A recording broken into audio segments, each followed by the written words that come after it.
नमस्कार, क्यूज के इस ऑनलाइन प्लेटफॉर्म पर मैं आपका हार्दिक अभिनंदन और स्वागत करता हूं। उम्मीद करता हूं आप सभी स्वस्थ होंगे, मस्त होंगे और निरंतर अपने स्वाध्याय में व्यस्त होंगे।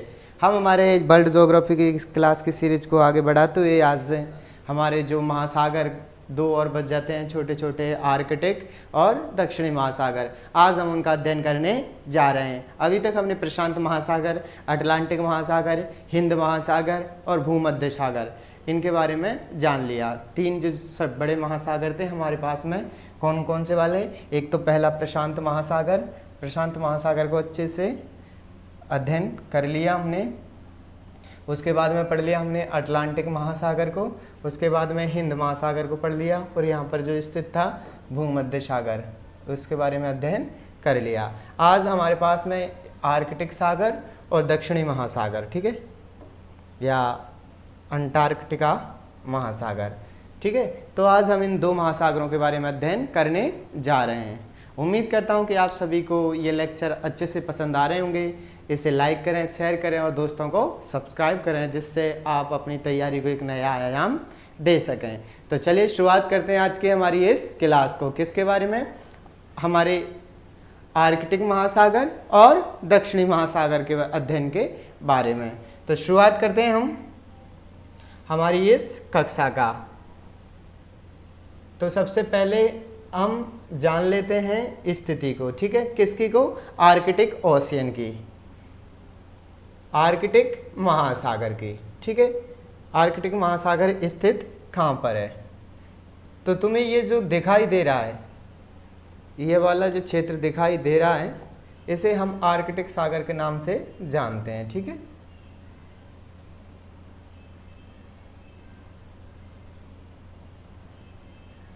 आप इसके चारों तरफ लगने वाले उन द्वीपों के बारे में भी जान सकते हो, जैसे, और एक ये हमारा अलास्का, यूएसए का अलास्का क्षेत्र लगता है, ठीक है। ये हडसन की खाड़ी है, ये बापिनी की खाड़ी है, ये ग्रीनलैंड है, ठीक है, और ये ग्रीनलैंड सागर है, जो ग्रीनलैंड की इस तरफ है ग्रीनलैंड सागर है, और ये बापिनी की खाड़ी है, ठीक है। और ये हडसन है। इधर हमारे यूरोप है, यूरोप का रसिया और अलास्का, रसिया और अलास्का। जब हम मैप को फोल्ड कर देते हैं तो हमें क्या देखने को मिलता है? एक तरफ अलास्का और दूसरी तरफ रसिया। तो रसिया और अलास्का, इसके बीच में स्थित है हमारा कौन सा सागर? तो वो है आर्कटिक ओशियन, आर्कटिक महासागर, ठीक है। और यहाँ पर देख सकते हो आप, चुकची सागर है, और हमारे जो कनेडियन आर्कियोलॉजी है, हडसन की खाड़ी है, बाफिन की खाड़ी है, ग्रीनलैंड सी है, बेरेंट सी है, काला सागर है, और ये लैपटॉप सी है, ईस्टर्न सिवेरियन सी है, और चुकची सागर है, ठीक है। ये ब्यूफोर्ट सी है। तो ये इसके साथ अंदर स्थित हैं। तो आप देख सकते हो ये रिंग आकार का है। कैसी आकार का है? एक रिंग आकार का, गोला आकार का हमें प्रतीत होता है। कौन सा महासागर? आर्कटिक महासागर। आर्कटिक सबसे बड़ा प्रशांत, उसके बाद में अटलांटिक, हिंद महासागर, फिर है दक्षिणी महासागर, और पांचवा सबसे बड़ा महासागर है हमारा कौन सा? आर्कटिक महासागर। पहले आर्कटिक के बारे में जान लेते हैं, फिर दक्षिणी महासागर के। इनके बारे में थोड़े से ज़्यादा फैक्ट नहीं बनते, इस वजह से हम इन दोनों को एक ही के अंदर समाहित कर लिया है। तो चलिए शुरुआत करते हैं। आर्कटिक महासागर की लोकेशन आपने अच्छे से देख ली होगी। तो ये कौन सा था? हमारा आर्कटिक महासागर। अब चलते हैं हम किसकी लोकेशन जानने? तो दक्षिणी महासागर की। तो दक्षिणी महासागर जो हमारा अंटार्कटिका महाद्वीप है, अंटार्कटिका महाद्वीप है, कॉन्टिनेंट ऑफ अंटार्कटिका, इसके चारों तरफ स्थित है कौन सा? दक्षिणी महासागर। कौन सा महासागर? दक्षिणी महासागर। इसे हम अंटार्कटिका महासागर के नाम से भी जानते हैं, ठीक है। तो ये वाला कौन सा है? ये हमारा दक्षिणी महासागर, दक्षिणी महासागर। तो ये तो थी दोनों की लोकेशन। उसकी लोकेशन को देख लिया हमने। एक तरफ यूरोप का अलास्का क्षेत्र, यूरोप का रूस क्षेत्र, और दूसरी तरफ हमारी अमेरिका का अलास्का क्षेत्र, उन दोनों के मध्य स्थित है। ठीक है, एक बार और आपने देख लो, रसिया और अलास्का, अलास्का के नीचे कनाडा। तो उत्तरी अमेरिका के दो भाग हो जाते हैं, कौन से, एक तो हमारा अलास्का वाला और दूसरा अलास्का वाला क्षेत्र और कनाडा वाला क्षेत्र। ठीक है, और इधर से हमारा रसिया इसको स्पर्श करता है, और ये वाला हमारा है दक्षिणी महासागर। कौन सा, दक्षिणी महासागर। अब आर्कटिक महासागर के बारे में और अच्छे से आप देख लो। आर्कटिक महासागर ये वाला जो क्षेत्र है पूरा, वो किस नाम से जाना जाता है, वो आर्कटिक महासागर के नाम से जाना जाता है।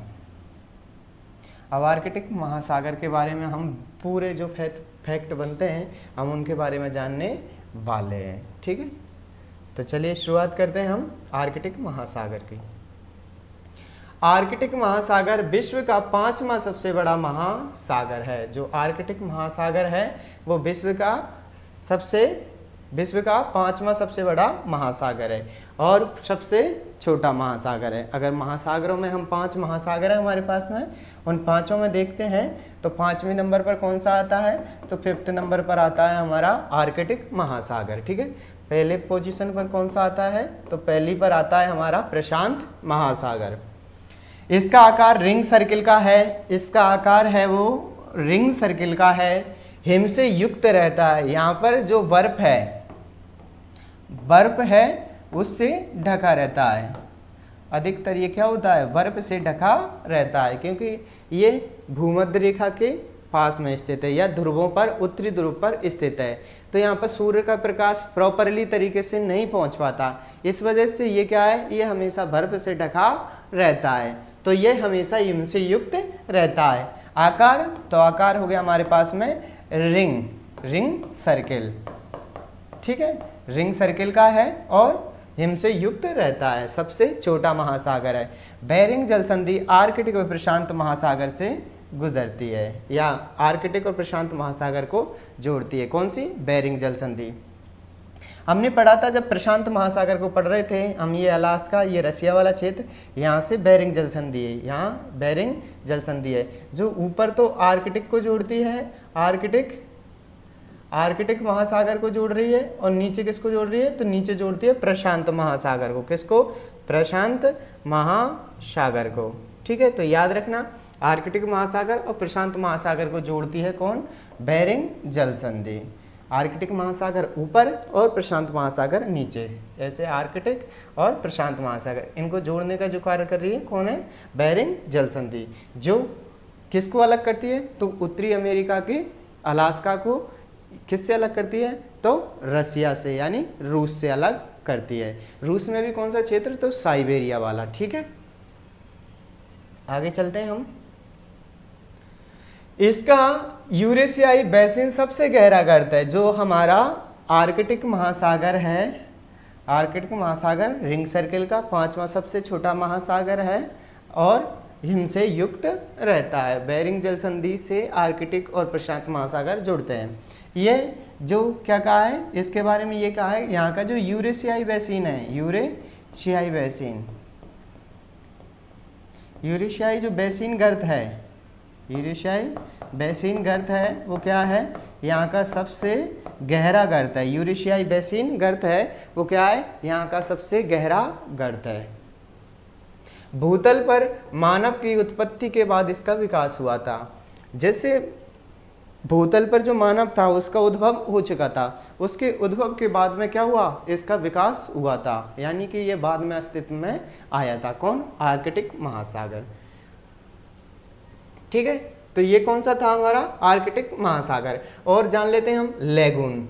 कई बार क्वेश्चन पूछा गया लेगून झीलें से, किससे, लेगून। तो लेगून क्या होती है, लेगून होती है खारे पानी की झील। क्या होती है, खारे पानी की झील होती है। कौन, लेगून। लेगून क्या होती है, तो खारे पानी की झील होती हैं। जैसे ये कोई झील है, अब ये खारे पानी की है तो किस नाम से जानी जाएगी, लेगून झील। अब जहाँ स्थित है या जहाँ का नाम है वहाँ से, जैसे हमारे यहाँ पे चिलिका, उड़ीसा, चिल्का झील उड़ीसा में स्थित है, लेगून झील है।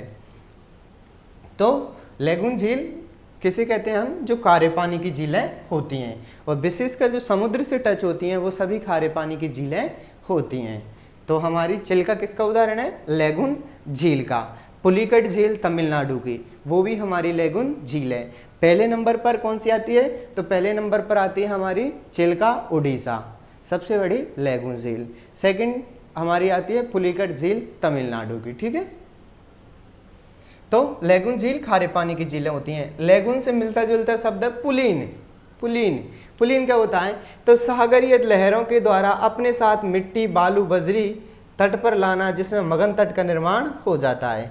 जैसे यह समुद्र है, ये हमारा क्या है, ये समुद्र है।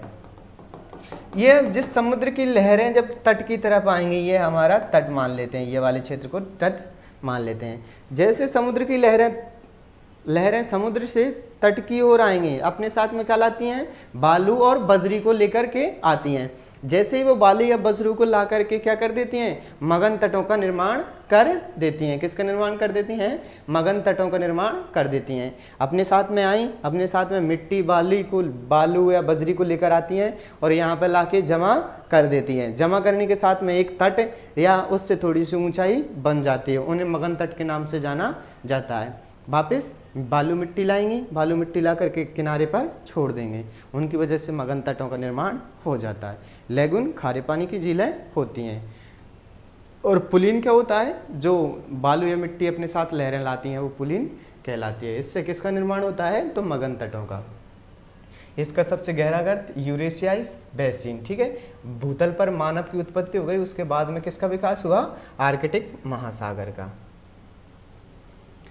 ये तो था हमारा आर्कटिक महासागर। आर्कटिक महासागर, इनके बारे में ज़्यादा फैक्ट नहीं बनते, लेकिन जो समुद्रों से या समुद्री महासागरों से अनइम्पोर्टेंट फैक्ट हैं उनको भी मैं इस कक्षा के अंदर समाहित करके लेके आया हूँ, जिनसे क्वेश्चन पूछे गए हैं वो भी हमारे इस टॉपिक के अंदर विद्यमान हैं। तो आप बिना स्किप किए हुए इस लेक्चर को पूर्णता लगन के साथ सुने, और आपको ये और अच्छे से समझ में आएगा अगर आप शुरू से ज्योग्राफी की क्लासों को ज्वाइन करते हो। क्योंकि हम 1-2 क्लासें लेने के बाद में या तो छोड़ देते हैं कि समझ नहीं आ रहा, या 1-2 क्लासें लेते हैं जब तक ये बोलते हैं समझ नहीं आ रहा। हाँ सही है, 1-2 क्लासें लेने तक आपको क्या किसी को समझ नहीं आता, कुछ भी समझ नहीं आता, लेकिन जब वो क्रम हमारा निरंतर चलता रहता है, तो वो क्रम जब क्रम से चलता आते हैं, हम क्रम से पढ़ते आते हैं, क्रम वाइज तो और अच्छे से समझ में आता है। तो मैं वही कहूँगा कि तुम थोड़ा क्रम से पढ़ते आए, ताकि क्योंकि एक दूसरे से कनेक्ट होते हैं। ये क्या होता है, एक दूसरे कनेक्ट होते हैं। जैसे आर्कटिक महासागर था, आर्कटिक महासागर हमारा यहाँ स्थित था। इसके नीचे कौन सा महासागर था, तो इसके नीचे पढ़ा था हमने प्रशांत महासागर। तो कुछ प्रशांत महासागर के अंदर भी हमने आर्कटिक की बातों को जान लिया था, अब कुछ आर्कटिक के अंदर भी प्रशांत महासागर की बातों को जान लेंगे। तो ये क्या है, अपने आप में कोरिलेटेड है, यानी आपस में जुड़े हुए हैं। इसलिए आप क्रम वाइज सीरीज से अच्छे से इनको अध्ययन करें। तो ये तो हो गया हमारा आर्कटिक महासागर। आर्कटिक महासागर की आकृति पूछी जाए तो सर्किल नुमा या वृत्त नुमा, ठीक है। और भूतल पर मानव का विकास होने के बाद में इसका विकास हुआ था। बेरिंग जल संधि आर्कटिक महासागर प्रशांत महासागर को आपस में जोड़ती है। बेरिंग जल संधि अलास्का और साइबेरिया, अलास्का उत्तरी अमेरिका का, साइबेरिया रूस का, इन दोनों को आपस में अलग करती है, ठीक है।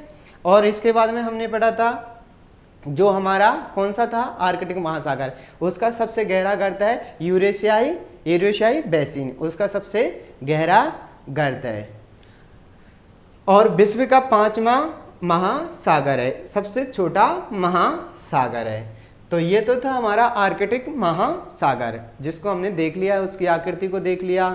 उसकी आकृति कैसी है, ताकि मैप से हमें और आसानी से अच्छे से समझ में आ जाता है। और आगे चलते हैं हम दक्षिणी महासागर। पहले दक्षिणी महासागर की स्थिति को जान लेते हैं।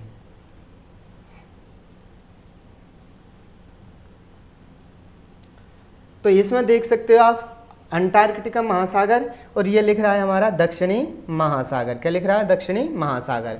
यहाँ पे जो हमारा महासागर स्थित है ये हमारा अंटार्कटिका द्वीप है, अंटार्कटिका द्वीप। अंटार्कटिका द्वीप के जो चारों ओर स्थित है, अंटार्कटिका द्वीप के जो चारों ओर स्थित है उसे हम किस नाम से जानते हैं, उसे जानते हैं हम दक्षिणी महासागर। किसके नाम से, दक्षिणी महासागर। तो ये वर्ल्ड का 4th लार्जेस्ट महासागर है, ओशियन है, वर्ल्ड का 4th लार्जेस्ट ओशियन। कौन सा? दक्षिणी महासागर। तो अभी तक हमने पढ़ा था पहले नंबर पर कौन सा था हमारा? प्रशांत महासागर, सेकंड नंबर पर अटलांटिक महासागर, थर्ड नंबर पर हिंद महासागर, फोर्थ नंबर पर है हमारा दक्षिणी महासागर, फिफ्थ नंबर पर है हमारा आर्कटिक महासागर। भूमध्य सागर कोई अलग से सागर नहीं है, वो अटलांटिक महासागर का ही भाग है, यहाँ से अटलांटिक का ही भाग है। आप पिछली कक्षाओं में और अच्छे से इसका अध्ययन कर सकते हो। जो हमारी प्ले लिस्ट बनी हुई है वर्ल्ड ज्योग्राफी की, आप उसमें जा करके उसमें विजिट करें और आराम से इनका अध्ययन करें। प्रत्येक महासागर के बारे में बड़े विस्तार से आपको बताया गया है। यहाँ पर सिर्फ चर्चा हम किन की करेंगे? यहाँ पर चर्चा करेंगे हिंद महासागर और आर्कटिक महासागर की। तो शुरुआत करते हैं दक्षिणी महासागर को। दक्षिणी महासागर हमारा 4th लार्जेस्ट ओशियन है, ठीक है। पहला प्रशांत, सेकंड अटलांटिक, थर्ड हिंद महासागर, फोर्थ दक्षिणी महासागर, फिफ्थ हमारा हो जाता है आर्कटिक महासागर। तो चलिए अब चलते हैं हम दक्षिणी महासागर की तरफ। आर्कटिक में हमने नहा लिया। आर्कटिक में क्या हुआ? आर्कटिक में ज़्यादा ठंडा लगा हमें, क्योंकि आर्कटिक हमेशा बर्फ से ढका रहता है। अब थोड़े से ठंडे हो गए, अब ज़्यादा ठंडे हुए, तो यहाँ से हम आर्कटिक महासागर से चलते आएंगे। आर्कटिक महासागर से चलते आएंगे, आते आते नीचे आ जाएंगे। यहाँ से यहाँ तक आने में हम क्या हो गए? गर्म हो गए, ठीक है। तो अब फिर से कहाँ चलेंगे? हम फिर से नहाने चलेंगे, स्नान करने चलेंगे। तो आप सभी बढ़िया से मेरे साथ चलो और हम आराम से क्या करेंगे? दक्षिणी महासागर के अंदर स्नान करेंगे, क्योंकि गर्मियाँ बहुत ज़्यादा पड़ रही हैं और इतनी गर्मियों में रहना मुश्किल हो रहा है। तो इस वजह से हम अभी ठीक है, हम महासागरों में नहा रहे हैं, वो ठीक है, क्योंकि यहाँ तो हमारे बहुत ज़्यादा गर्मियाँ पड़ रही हैं। तो अब कहाँ चलते हैं हम? दक्षिणी महासागर के अंदर। आज ये हमारा अंतिम दिन है स्नान करने का, इसलिए आपको जिसको भी जितनी डुबकियाँ लगानी है आज ही लगा लो और अच्छे से डुबकियाँ लगा लेना, जिससे क्या हो कि इससे अपने जो नहाने का जो हमारी इच्छा है वो परिपूर्ण हो जाए, ठीक है। तो आज हमारा लास्ट डे है, क्लास का नहीं, सिर्फ महासागरों का। तो दक्षिणी महासागर विश्व का 4th लार्जेस्ट ओशियन, ठीक है, विश्व का 4था सबसे बड़ा महासागर है। इसका आकार भी कैसा है? इसका आकार भी वृत्तनुमा या सर्किल नुमा है, क्योंकि हमने देख लिया ये हमारा कौन सा था? ये अंटार्कटिका महाद्वीप था। अंटार्कटिका महाद्वीप के चारों ओर जो विद्यमान है उसे हम किस नाम से जानते हैं? तो उसे जानते हैं हम दक्षिणी महासागर के नाम से। किस नाम से जानते हैं? तो दक्षिणी महासागर के नाम से जानते हैं, ठीक है, दक्षिणी महासागर। यहां तक कंप्लीट। अब ये ग्लोब या पृथ्वी के दक्षिण में स्थित है, हमने देख लिया था, ये हमारी ग्लोब है। यहाँ पे आर्कटिक महासागर स्थित है और यहाँ पे अंटार्कटिक महासागर स्थित है। यहाँ हमारा प्रशांत, यहाँ अटलांटिक और यहाँ हमारा हिंद महासागर स्थित है, ठीक है। ये महासागरों की लोकेशन है। ये आर्कटिक है, आर्कटिक दक्षिणी महासागर। जिन्होंने पहले से पढ़ रखा है उनके लिए थोड़ा सा ये लगता है कि ना बिल्कुल आप जीरो से बेसिक से बता रहे हो, इतना तो हमें लोकेशन पता है। लेकिन जो स्टूडेंट पहली बार इनका अध्ययन कर रहे हैं तो उनके हिसाब से भी चलना पड़ता है, यानी सभी को एक साथ लेकर के नहीं, सभी को एक साथ लेकर के चलना है। ऐसे नहीं आपको आता है तो आपके हिसाब से थोड़ा हाई लेवल से चलें, जिनको नहीं आता उनके फिर पल्ले नहीं पड़ेगा। इसीलिए आप हो सकता है अपनी जगह पर ये सब सोचते हों, लेकिन हमें इस जगह से सोचना पड़ता है कि किस स्टूडेंट को कितना आता है कितना नहीं आता। तो इसीलिए हमारा उद्देश्य यही रहता है कि हम जीरो से टॉप तक लेकर जाएं, जिससे जिनको पहली बार पढ़ रहे हैं उनको भी आसानी से समझ में आ जाए, और जिन्होंने पहले से पढ़ रखा है उनको तो और बेहतर तरीके से समझ में आ ही जाएगा, ठीक है। और आप बहुत ही अध्ययन करने वाले संघर्षशील छात्र हो, इसलिए इन सब की परवाह ना करो, क्योंकि ज़िंदगी तूने एक बार गिराया है, ज़िंदगी तूने एक बार कराया है, तूने इस बार मुझे हराया है, इस बार मैं तुझे जीत करके दिखाऊंगा। तो ये ज़िंदगी की दौड़ है, ऐसे ही चलेगी। ये आर्कटिक महासागर, दक्षिणी महासागर, प्रशांत महासागर, अटलांटिक महासागर, हिंद महासागर, ठीक है। तो इसकी स्थिति हम देख सकते हैं, ये उत्तर है और ये दक्षिण है। तो कहाँ स्थित है? हमारे पृथ्वी या गोलक के दक्षिण में स्थित है। क्षेत्रफल विश्व का 6.1% अपने पास रखता है। कौन? दक्षिणी महासागर। अंटार्कटिका के उत्तर में स्थित है। ये हमारा अंटार्कटिका स्थित है यहाँ पे। तो अंटार्कटिका से किस दिशा में स्थित हुआ? तो उत्तर की दिशा में स्थित हुआ। ठीक है, तो ये कौन सा हुआ? वापस देख लो आप, ये हमारा अंटार्कटिका है। अंटार्कटिका से ये हमारा दक्षिणी महासागर है, दक्षिणी महासागर है। तो किस दिशा में स्थित हुआ? उत्तर दिशा में स्थित हुआ। विश्व का क्षेत्रफल 6.1%, दक्षिण में स्थित है। वृत्तनुमा या सर्किलनुमा इसका आकार है, विश्व का चौथा है। ठीक है,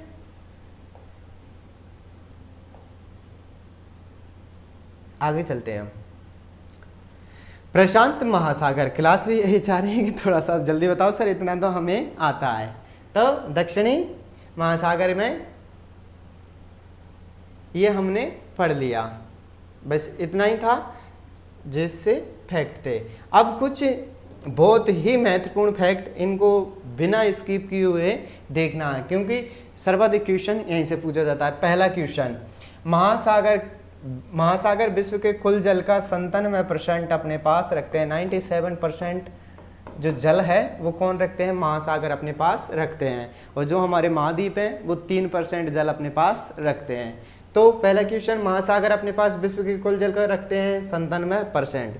महासागरों को उनकी स्थिति के आधार पर या क्रम के आधार पर आरोही या अवरोही में जमाइए, आरोही या अवरोही में जमाइए। ठीक है, ठीक है, अवरोही डिसेंडिंग ऑर्डर और आरोही स्टैंडिंग ऑर्डर। ठीक है, तो यानी कि उनके क्रम के आधार पर, बड़ा और छोटे क्रम के आधार पर। पहले पूछ लेगा कि बड़े से छोटे क्रम में जमाइए, तो अब उस समय प्रशांत, अटलांटिक, हिंद महासागर, दक्षिणी महासागर, आर्कटिक महासागर। छोटे से बड़े क्रम में जमाइए, आर्कटिक महासागर, दक्षिणी महासागर, हिंद महासागर, अटलांटिक महासागर और प्रशांत महासागर। 2 क्वेश्चन यहाँ से बन जाते हैं। तीसरा, जो इनका अगर महत्व पूछा जाता है कि महासागरों का महत्व, तो यातायात के लिए महत्वपूर्ण प्राकृतिक संसाधन है। यातायात के लिए महत्वपूर्ण क्या है? प्राकृतिक संसाधन है। उदाहरण के लिए जब हम उत्तरी अटलांटिक को पढ़ते हैं तो पढ़ते हैं विश्व का सबसे व्यस्ततम महासागर है, वो कौन सा है? उत्तरी अटलांटिक महासागर है। कौन सा है? उत्तरी अटलांटिक महासागर।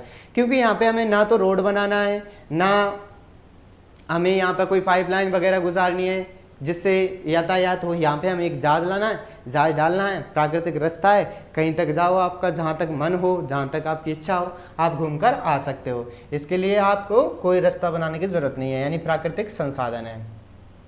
ऊर्जा संसाधनों के रूप में काम आते हैं। ऊर्जा संसाधनों के रूप में जैसे इसकी लहरों से ज्वार ऊर्जा का उत्पादन किया जा रहा है। इसमें कुछ प्राकृतिक संसाधन भी उपलब्ध होते हैं। पेट्रोलियम खनन, पेट्रोलियम क्षेत्र भी इनका इसके अंदर स्थापित होते हैं। तो ये क्या है? ऊर्जा संसाधनों के रूप में भी काम आते हैं, ज्वारीय ऊर्जा और पेट्रोलियम संसाधन। आगे चलते हैं हम। आगे है हमारा प्रवाल भित्ति, मूंगे की चट्टान। सर्वाधिक पूछा जाने वाला question, first grade lecturer geography subject से पूछा गया था ये क्वेश्चन। कौन सा?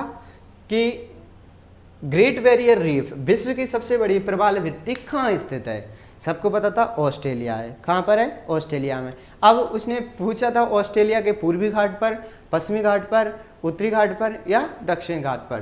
तो वो उस टाइम हमारा आंसर होना था पूर्वी घाट पर। जो ऑस्ट्रेलिया का पूर्वी घाट है वहाँ पर क्या है? तो वहाँ पर विश्व की सबसे बड़ी ग्रेट बैरियर रीफ है। अब ये ग्रेट बैरियर रीफ होती क्या है, यानी ये प्रवाल भित्ति होती क्या है? तो हम इसको जानते हैं, प्रवाल भित्ति या मूंगे की चट्टान महाद्वीपीय मगन तटों पर सर्वाधिक जैव विविधता बनी होती है। ये चूना पत्थर, मिट्टी, कंकड़ पत्थर से निर्मित होती है। जीव व अजीब को प्रवाल भित्ति कहते हैं। यहाँ पर ये जैसे हमारा कोई समुद्र का किनारा है, ठीक है, ये क्या है? किनारा है। यहाँ पर जो जीव रहते हैं, जीव अपने क्या करते हैं? जीव अपने जो भक्षण होता है या जो खाना होता है उसे खाते हैं। उसे खाने के साथ में जब ये इनकी डेथ हो जाती है या मर जाते हैं तो वो अपना अस्तित्व भी यहीं पर छोड़ जाते हैं। अपना अस्तित्व यहाँ पर छोड़ जाने के साथ में, और जो चूना पत्थर, कंकड़, मिट्टी जैसे भाकर लाए थे कौन? तो वो यहाँ पर ला के रख देती हैं, और इनकी जो अस्तित्व होता है, जो जीव होते हैं, कईयों साल होता है, कईयों हज़ारों तक, ये एक दो दिन में बनने वाली संरचना नहीं है, कईयों वर्षों में ये संरचना का निर्माण होता है। तो जीव होते हैं, जीवों के खोल से जो एक प्रवाल भित्ति का निर्माण हो जाता है, जीवों के खोल से एक प्रवाल भित्ति का निर्माण हो जाता है, उसे हम क्या बोलते हैं, उसे प्रवाल भित्ति या मूंगे की चट्टान कहते हैं। वापस, महाद्वीपीय मगन तटों पर, महाद्वीपीय मगन तटों पर सर्वाधिक जैव विविधता, सर्वाधिक जीव जंतु भी यहीं मिलते हैं, ठीक है, सर्वाधिक जैव विविधता बनी होती है। ये चूना पत्थर, मिट्टी, कंकड़ पत्थर से निर्मित होती है। जीव व अजीव को प्रवाल भित्ति कहते हैं। जो जीव रहते हैं वो मर जाते हैं, तो उनसे जो संरचना एक निर्माण करते हैं उसे हम प्रवाल भित्ति के नाम से जानते हैं। आ गया समझ में? प्रवाल भित्ति क्या है? मगन तटों पर जो जीव रहते हैं उनके खोलों से जो निर्माण हो जाता है, तो उसे हम किस नाम से जानते हैं? तो उसे जानते हैं हम प्रवाल भित्ति के नाम से। आगे है great barrier reef. Great barrier reef विश्व की सबसे बड़ी प्रवाल भित्ति, विश्व की सबसे बड़ी प्रवाल भित्ति, जिसकी लंबाई है 1920 किलोमीटर या 1200 मील। लंबाई 1920 किलोमीटर या 1200 मील। ये ऑस्ट्रेलिया के पूर्वी तट में स्थित है। ऑस्ट्रेलिया के कहाँ पर स्थित है? तो पूर्वी तट में स्थित है। विश्व की सबसे बड़ी जैविक संरचना है। विश्व की सबसे बड़ी प्रवाल भित्ति ऑस्ट्रेलिया के पूर्वी तट पर है। 1920 किलोमीटर इसकी लेंथ है, 1200 मील इसकी लंबाई है। तो ये विश्व की सबसे बड़ी जैविक संरचना कौन सी? Great barrier reef. ठीक है, प्रवाल भित्ति और ग्रेट बैरियर रीफ आपको समझ में आ गई होंगी। आगे चलते हैं हम। एटॉल। अब ये एटॉल क्या होती है? एटॉल वह संरचना या वह प्रवाल भित्ति होती है जो किसी महाद्वीप के, किसी द्वीप के चारों ओर पाई जाती है। कैसे? जैसे ये हमारा द्वीप है, इस द्वीप के चारों ओर जो संरचना पाई जाती है, जो चारों ओर संरचना पाई जाती है, कौन सी वाली? प्रवाल भित्ति वाली, प्रवाल भित्ति की। जो प्रवाल भित्ति की ये द्वीप है, द्वीप के जो चारों बगल पाई जाती है उसे हम एटॉल के नाम से जानते हैं। किस नाम से जानते हैं? तो एटॉल के नाम से जानते हैं। किस नाम से जानते हैं? एटॉल के नाम से जानते हैं। ये द्वीप है, द्वीप के चारों ओर जो प्रवाल भित्ति पाई जाती है उसे हम किस नाम से जानते हैं? तो उसे जानते हैं हम एटॉल के नाम से। जैसे एग्जाम्पल देखें तो हमारा अंडमान निकोबार, लक्षद्वीप, मालदीव, क्योंकि ये क्या है? जैसे हमारा लक्षद्वीप को ले लेते हैं, ये लक्षद्वीप द्वीपों के रूप में विद्यमान है, तो इसके चारों तरफ क्या पाई जाती है? चारों तरफ एटॉल पाई जाती है। या किसी अंडमान निकोबार द्वीप को ले लिया, इसके चारों तरफ जो पाई जाएगी उसे एटॉल कहा जाएगा, एटॉल कहा जाएगा। प्रवाल भित्ति किसी एक विशेष तट पर पाई जाएगी। जैसे अभी हमने देखा ऑस्ट्रेलिया का जो पूर्वी तट था उस पर पाई जा रही थी कौन सी वाली? प्रवाल भित्ति। प्रवाल भित्ति किसी विशेष एक तट पर पाई जाएगी, जबकि एटॉल पूरे द्वीप के चारों ओर स्थित होती है। तो वही कहा है, ऐसी प्रवाल भित्ति जो समुद्री द्वीपों के चारों ओर स्थित होती है उसे हम एटॉल के नाम से जानते हैं। आगे समझ में? एग्जाम्पल, जब भी आप एटॉल को भूल जाते हैं तो याद रखना मालदीव इसका बेस्ट एग्जाम्पल है, निकोबार बेस्ट एग्जाम्पल है, और हमारा लक्षद्वीप बेस्ट एग्जाम्पल है। अब विश्व स्तर पर जो हमारी प्रवाल भित्तियां होती हैं वो किस स्तर पर या कहां पर पाई जाती हैं? तो विश्व स्तर पर प्रवाल भित्तियों का विकास कर्क रेखा से मकर रेखा के क्षेत्र में होता है। यह हमारी पृथ्वी है, ये हमारी कौन सी है? भूमध्य रेखा, ये कर्क और ये मकर। जो प्रवाल भित्तियां हैं वो कहाँ पाई जाएंगी? कर्क रेखा से लेकर के मकर रेखा के क्षेत्र तक पाई जाएंगे। क्यों? क्योंकि जो ध्रुव हैं वहाँ पर जीव जंतुओं का थोड़ा सा जीवित रहना या उनकी परिस्थितियों के विपरीत हो जाता है। लेकिन जो कर्क रेखा से लेकर के मकर रेखा का क्षेत्र है, यहाँ पर प्रवाल भित्तियां हैं वो क्या है? उनका विकास क्या होता है? अधिक होता है। कौन सी में? कर्क रेखा से लेकर के मकर रेखा के क्षेत्र में। और हमने ये भी पढ़ा है, जो हम पढ़ेंगे तब, जो मरुस्थल है उनका निर्माण भी 20 डिग्री से लेकर 30 डिग्री, 20 डिग्री अक्षांश से लेकर 30 डिग्री अक्षांशों के मध्य अधिक होता है। और उनका एक और कारण है ठंडी समुद्री जलधारा। तो जब हम इनके बारे में अध्ययन करेंगे तब हम मरुस्थल के बारे में, जब इनको हम जान लेंगे मरुस्थल बनने के कारण क्या है।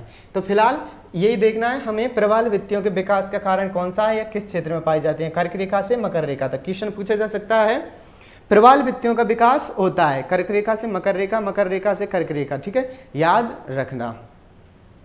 प्रशांत महासागर में जो पाई जाती हैं वो कनफटी एटॉल पाई जाती हैं। अभी देखा था हमने प्रशांत महासागर में कनफटी एटॉल पाई जाती हैं। कैरेबियन सागर कहाँ है? अटलांटिक में। कहाँ पर है? अटलांटिक महासागर में। यहाँ पर लाइट हाउस एटॉल पाई जाती है। ऑप्शन क्वेश्चन हो सकता है लाइट हाउस एटॉल कहाँ पाई जाती हैं, तो कैरेबियन सागर में पाई जाती हैं। प्रशांत महासागर में कौन सी एटॉल पाई जाती हैं, कनपटी एटॉल पाई जाती हैं। और इनका निर्माण कर्क रेखा से मकर रेखा तक। एटॉल क्या होती है, द्वीप के चारों ओर स्थित प्रवाल भित्ति को एटॉल के नाम से जाना जाता है। Best example Maldives, Andaman Nicobar, Lakshadweep. ठीक है। अब rings of fire, rings of fire कई बार क्वेश्चन नॉर्मली पूछ लिया जाता है, रिंग्स ऑफ फायर क्या है। एक मिनट,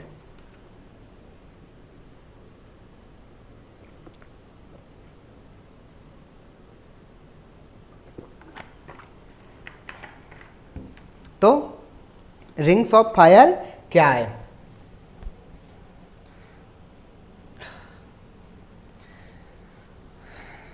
जिसे हम क्या कहते हैं, इसे हम अग्निवलय क्षेत्र भी कहते हैं, रिंग्स ऑफ फायर।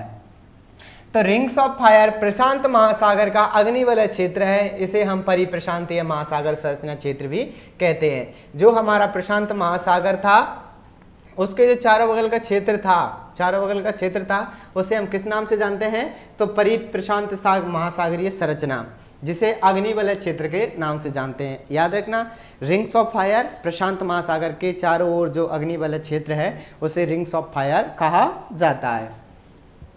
ये वो महत्वपूर्ण फैक्ट है जिनसे क्वेश्चन बनते हैं। अब उसका कारण क्या है ये रिंग्स ऑफ फायर बनने का, तो रिंग्स ऑफ फायर बनने का कारण है कि विश्व में सर्वाधिक भूकंप ज्वालामुखी आने वाला क्षेत्र कौन सा, रिंग्स ऑफ फायर। आग कब होगी, जब ज्वालामुखी उठेंगे तो आग जिसके साथ में गैसें और जो उद्गार होता है लावा का, उससे क्या होता है, आग का निर्माण होता है या आग जलती हुई प्रतीत होती है। जैसे ये हमारा प्रशांत महासागर है, ये प्रशांत महासागर है, यहाँ ज्वालामुखी हो गया, यहाँ ज्वालामुखी, तो ऐसा लगेगा चारों तरफ क्या हो रहा है, आग ही आग उठ रही है। तो वो कौन सा क्षेत्र है, तो वो है हमारा कौन सा क्षेत्र, प्रशांत महासागर का अग्निवलय क्षेत्र। ठीक है। तो इसका कारण क्या था, भूकंप व ज्वालामुखी आने वाला। पूछा जाए विश्व में सर्वाधिक भूकंप या ज्वालामुखी आने वाला क्षेत्र कौन सा है, परिप्रशांत महासागरीय क्षेत्र। आगे, विश्व के 65% ज्वालामुखी कहाँ आते हैं, रिंग्स ऑफ फायर में, यानी प्रशांत के अग्निवलय क्षेत्र में। प्रशांत महासागर के चारों ओर परिधि यह संरचना है, यह प्रशांत महासागर है, प्रशांत महासागर के चारों ओर परिधि यह संरचना है या चारों तरफ स्थित है। ठीक है। यह हमारा प्रशांत महासागर, इसके चारों ओर परिधि या संरचना, जिसे हम रिंग्स ऑफ फायर के नाम से जानते हैं। मैप में और देख लो आप, जैसे आज मैप नहीं डाला आपने, मैप डालना चाहिए था ना, वर्ल्ड मैप तो डाला करो आप। ठीक है, यहाँ पे ही समझ लेते हैं फिलहाल तो हम। तो ये जो प्रशांत महासागर है, ठीक है, प्रशांत महासागर है, इधर वाला भी क्षेत्र इसके अंदर आ जाता है। ठीक है।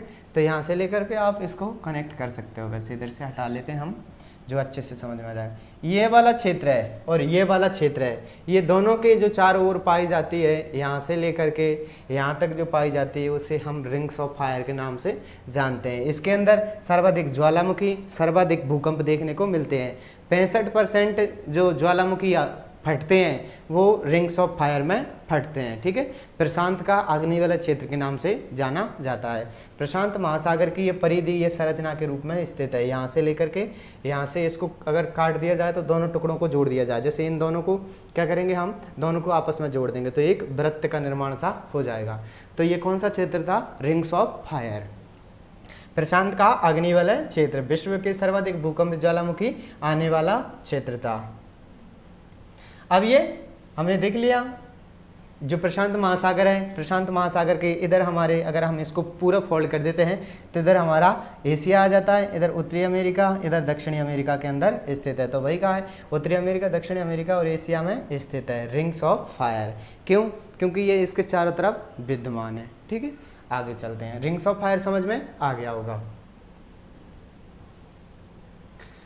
अब कुछ महत्वपूर्ण जो ज्वालामुखी है और उनका हम अध्ययन कर लेते हैं। जैसे दक्षिण अमेरिका में पीचू पीचू, इनकी सिर्फ लोकेशन पूछेगा, पीचू पीचू कहाँ पर स्थित है, तो पेरू में, चिम्बरलो इक्वाडोर में, कोटोपैक्सी इक्वाडोर में, इक्वाडोर में चिम्बरलो कोटोपैक्सी, इक्वाडोर में चिम्बरलो कोटोपैक्सी।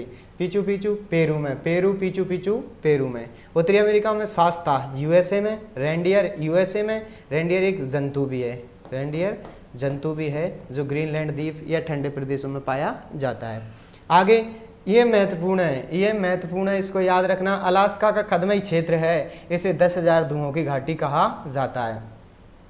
अलास्का के कदमई क्षेत्र है, अलास्का का कदमई क्षेत्र है। अभी हमने पढ़ा था अलास्का वाला क्षेत्र ये है, ठीक है। वापस एक बार देख लो, क्वेश्चन गलत नहीं होना चाहिए। इतना पढ़ने का मतलब यही है हमारा कि यहाँ से पढ़ लिया तो मतलब यहाँ से आने वाला कोई भी क्वेश्चन गलत नहीं होना चाहिए। तो ये हमारा अलास्का है, ये अलास्का है। तो अलास्का का जो कदमई क्षेत्र है, कदमई क्षेत्र है, उसे 10,000 धुओं की घाटी कहा जाता है, ठीक है। अलास्का का कदमई क्षेत्र को क्या कहा जाता है? 10,000 धुओं की घाटी कहा जाता है। याद रखना, बहुत महत्वपूर्ण क्वेश्चन बनता है हमारा, ठीक है। ये हमारा अलास्का का कदमई क्षेत्र हो गया। आगे चलते हैं हम। जापान में है Fujiyama, Japan Fujiyama, Japan Fujiyama. मैनयांग और ताल, मैनयांग ताल फिलीपींस के अंदर स्थित हैं। किनावलू मलेशिया में और क्राकाताओ इंडोनेशिया में। ये कुछ महत्वपूर्ण ज्वालामुखी थी जिनकी हमने जानकारी और उनके स्थानों को अध्ययन कर लिया। वापिस क्राकाताओ इंडोनेशिया में, किनावलू मलेशिया में, फिलीपींस में है मैयांग और ताल, जापान में है फ्यूजियामा। इसके बाद में दक्षिण अमेरिका में पिचू पिचू पेरू में है, चिम्बरलो इक्वाडोर में है, कोटोपैक्सी इक्वाडोर में है। उत्तरी अमेरिका में सास्ता है, रेंडियर है, और विशेषकर अलास्का का जो कदमई क्षेत्र है उसे 10,000 धुओं की घाटी के नाम से जाना जाता है, ठीक है। यहाँ तक सबका क्लियर।